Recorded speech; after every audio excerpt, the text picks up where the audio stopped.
Terrence Malick and Stanley Kubrick are both revered by critics and fans alike. Both have been known to be notoriously eccentric, and both have had an enormous influence on cinematic history. Kubrick has been known for the surgical precision in his films. Knight takes bishop, mate. And Malick's style is best explained by this quote. Other people direct movies. Terrence Malick builds cathedrals. Both directors explored similar themes in their respective opuses, 2001 A Space Odyssey and Tree of Life. Both seek to explore the origins of cosmic history, but each director portrayed it in wildly different ways.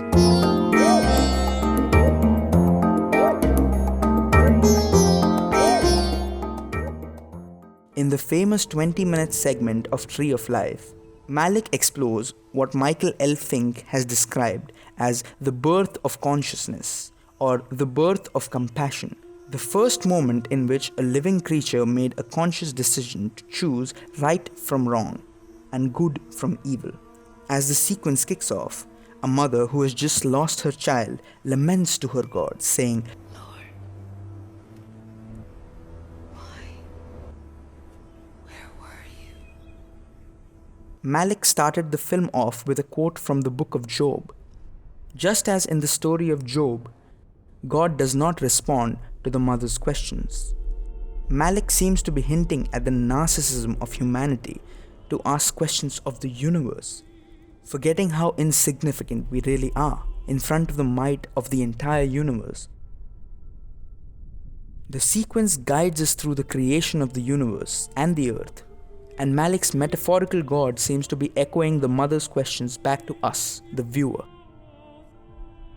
Where were you when I laid the earth's foundation? Much like the biblical God had asked of Job. And finally, Malick brings us to rest here.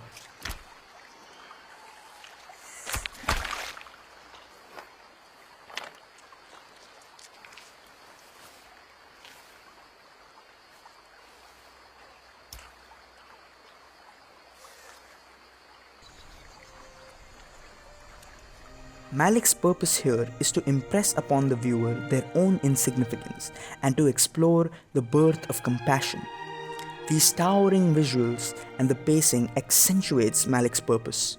While some people have criticized this segment as being too slow, and Malick's cinema in general as being too indulgent, Malick is not being opulent for the sake of opulence. If Malick didn't spend so long building to the climax, we wouldn't really feel the impact of the existential questions Malick is asking us. The segment's slow, almost melancholic march matches Malick's intent.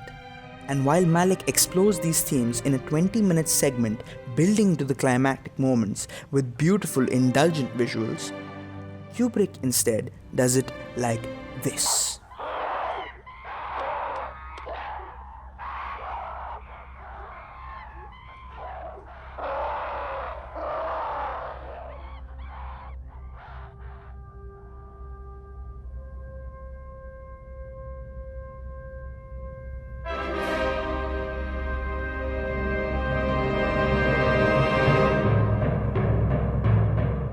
In 2001, A Space Odyssey, Kubrick portrays the evolution of humanity.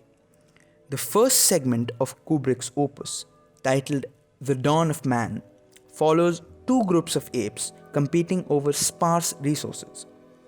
While initially getting beaten back and forced to find other ways to continue living, one group of apes realizes that they can use the shattered bones of a skeleton as a weapon and as a tool, symbolically representing the first time that humankind made a quantum leap and bettered themselves through technology.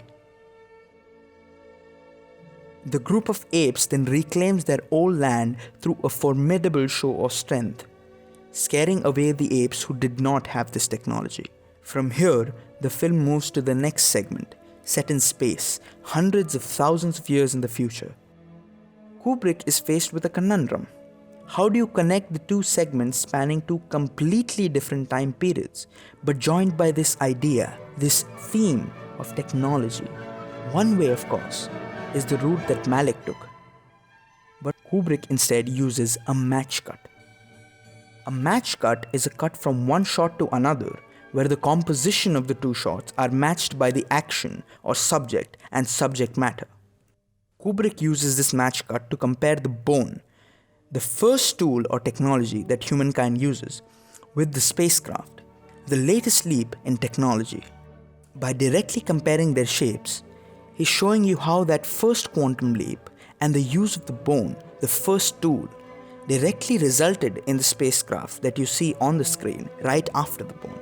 In this way, with just one cut, Kubrick transports you over thousands of years, bridging the gap of technology without spending even one extra second. Kubrick compares filmmaking to chess. Chess trains you to think before grabbing and to think objectively.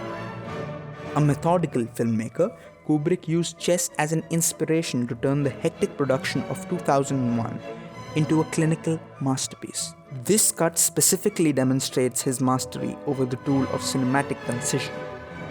While both are very compelling films, the tools used to explore similar themes are very different. Opulence and concision.